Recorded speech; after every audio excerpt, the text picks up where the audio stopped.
25,000-এর উপরে। তাদেরকে কলকাতার সল্ট লেকের একটা বিল্ডিং এ প্রশিক্ষণ দেওয়া হয়েছে, সেটা প্রায় 6 মাস। 15 দিন আগে থেকেই তারা বাংলাদেশে ঢোকা শুরু করছে বেনাপোলের সীমান্ত দিয়ে। আমার কাছে নির্বাচন বানচালের কি কি ষড়যন্ত্র হতে পারে এই বিষয়ের তথ্য আছে, কাকে কাকে টার্গেট করা হতে পারে এই বিষয়ের তথ্যগুলো আছে। তথ্যগুলো একটু যাচাই বাছাই করি, হয়তো আমার 24 ঘন্টা 40 ঘন্টা সময় লাগবে।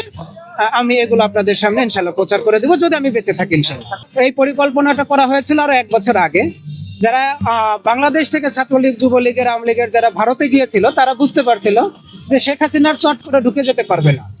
এরা যতদিন এখানে থাকবে ভারত সরকারের উপর একটা প্রভাব পড়বে, তাদের উপর প্রেশার আসবে শেখ হাসিনাকে বের করে দেওয়ার জন্য। আর শেখ হাসিনা আন্তর্জাতিকভাবে এমন ভাবে মারা খাইছে ডক্টর মোহাম্মদ ইউনূসের মেধার কাছে, যে উনি আন্তর্জাতিকভাবে কোথাও আর পা দাঁড় করাইতে পারবে না, শক্ত হয়ে দাঁড়াতে পারবে না। এই জন্য তাদেরকে কলকাতার সল্ট লেকের একটা বিল্ডিং এ প্রশিক্ষণ দেওয়া হয়েছে, সেটা প্রায় 6 মাস। আর এর পরিমাণ কিন্তু একেবারে কম না, 25,000-এর উপরে। তারা এখনের এই সময়ে নির্বাচনের 15 দিন আগে থেকেই তারা বাংলাদেশে ঢোকা শুরু করছে বেনাপোলের সীমান্ত দিয়ে।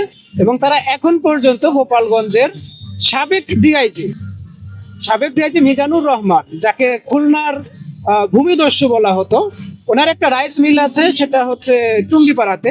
ওনার রাইস মিলে রাত্র যাপন করে। রাইস মিলের পিছনে একটা ঘের আছে, ওখানে তারা তাদের প্রশিক্ষণগুলো রিপিট করে।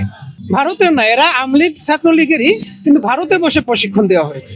হুমকি তো যথেষ্ট আছে। দেখেন, আমি তো পরিবার নিয়ে গত 6 মাস ধরে পালাই বেড়াচ্ছি, আমারও তো পরিবার আছে। আমি যতই রাজপথে থাকি, আমার পিছনে কিন্তু একটা পরিবার আছে। আমি আমার পরিবারকে যতবার হুমকি আসে, আমি ততবার আমার পরিবারকে নিয়ে একটা জায়গায় ট্রান্সফার হয়ে যায়। কারণ আমি তো আর ভিআইপি না, এত বড় রাজনৈতিক ব্যক্তিত্ব না, কিংবা এত বড় মিডিয়া ব্যক্তিত্ব না যে আমাকে কেউ প্রোটেক্ট করবে। আমি চেষ্টা করি, আল্লাহ যদি আমাকে সহযোগিতা করে, আমার যতটুকু মেধা আছে, আমার যতটুকু সাহস আছে, সেটা দিয়ে নিজেকে রক্ষা করার জন্য।